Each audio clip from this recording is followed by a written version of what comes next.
Hello students, चलो short questions के list में आज के वीडियो में देखते हैं। क्वेश्चन नंबर 23 है विद्युत फ्लक्स एवं चुंबकीय फ्लक्स को परिभाषित करें। तो देखो, विद्युत फ्लक्स जो है विद्युत क्षेत्र या विद्युत क्षेत्र की तीव्रता कहो एवं क्षेत्रफल सदिश के बिंदु गुणन को विद्युत फ्लक्स कहते हैं। तो देखो डी फाई ई इसलिए लिखा हुआ है, विद्युत क्षेत्र को सूचित करता है। तो ये जो फ्लक्स है विद्युत फ्लक्स होगा, चुंबकीय फ्लक्स नहीं होगा। अगर यहाँ बी रहेगा तब हो जाएगा चुंबकीय फ्लक्स। तो विद्युत फ्लक्स बराबर हो गया वेक्टर ई डॉट हो गया vector DS is equal to EDS cos theta. अब याद रखना है इसका, है ना, जो परिमाण होगा ईडीएस कॉस थीटा, ठीक। और एसआई मात्रक होगा न्यूटन मीटर स्क्वायर प्रति कूलम। और साथ साथ चुंबकीय फ्लक्स भी बतला दिए हैं। तो चुंबकीय फ्लक्स में क्या है कि देखो, चुंबकीय क्षेत्र सदिश या चुंबकीय क्षेत्र की तीव्रता कहो सदिश एवं क्षेत्रफल सदिश के बिंदु गुणन को चुंबकीय फ्लक्स कहते हैं। अब इसको हम लिखे हैं यहाँ पर डी फाई बी। अब देखो, विद्युत फ्लक्स में ई लगा दिए और चुंबकीय फ्लक्स में बी लगा दिए, क्योंकि बी से होता है चुंबकीय क्षेत्र। बात समझ गए?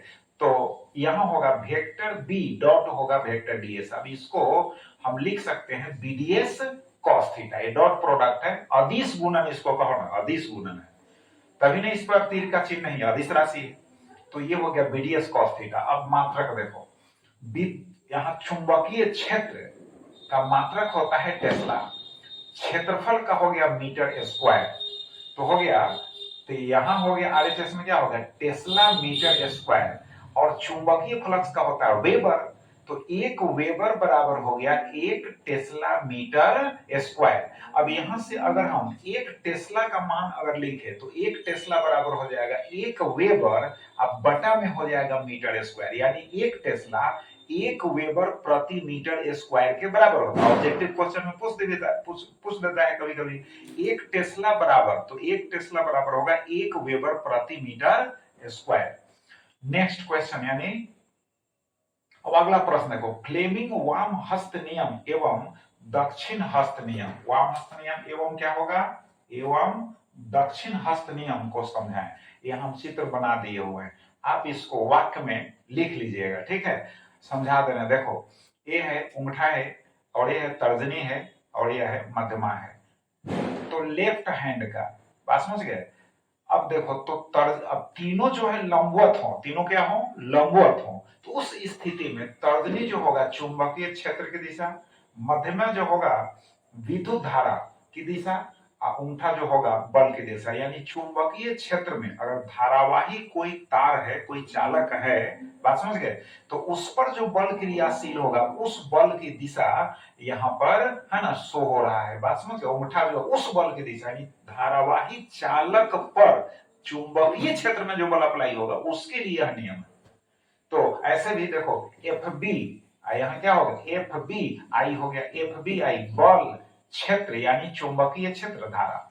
अब दक्षिण हस्त नियम क्या है? तो दक्षिण हस्त नियम में हम यहाँ बनाए हैं चित्र, देखो केवल यहाँ पर ये सेम है, यानी चुंबकीय क्षेत्र है, धारा है, और एक गति है, यानी तर्जनी चुंबकीय क्षेत्र, मध्यमा हो गया विद्युत धारा, अंगूठा हो गया गति। अब इसको समझ लो, यानी तीनों एक दूसरे पर, यहाँ तर्जनी मध्यमा अंगूठा तीनों एक दूसरे पर लंब हो। तो यहाँ वर्णन किया गया है किसको, कि कौन किसको सूचित करता है। लेकिन समझो कहां पर अप्लाई होता है। तो देखो, जनित्र जो होता है, जनरेटर, एसी जनित्र में चुंबकीय क्षेत्र के बीच में, यानी समरूप चुंबकीय क्षेत्र के बीच में रेक्टेंगुलर यानी आर्मेचर कुंडली होती है, आयताकार आर्मेचर कुंडली होती है, ठीक है। तो कुंडली को जब घुमाया जाता है, बात समझ गए, तो कुंडली को घुमाने पर चुंबकीय फ्लक्स में परिवर्तन होता है। उस परिवर्तन के फलस्वरूप होता है कि जो तार है तांबा का, उसमें प्रेरित विद्युत वाहक बल एवं प्रेरित धारा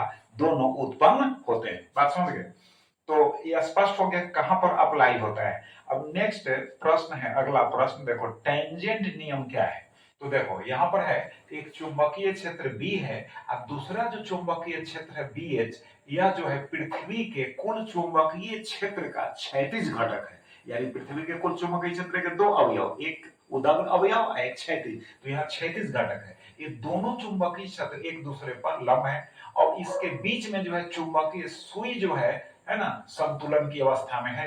तो इस BH से इसका जो अक्ष है कितना कोण बना रहा है, थीटा।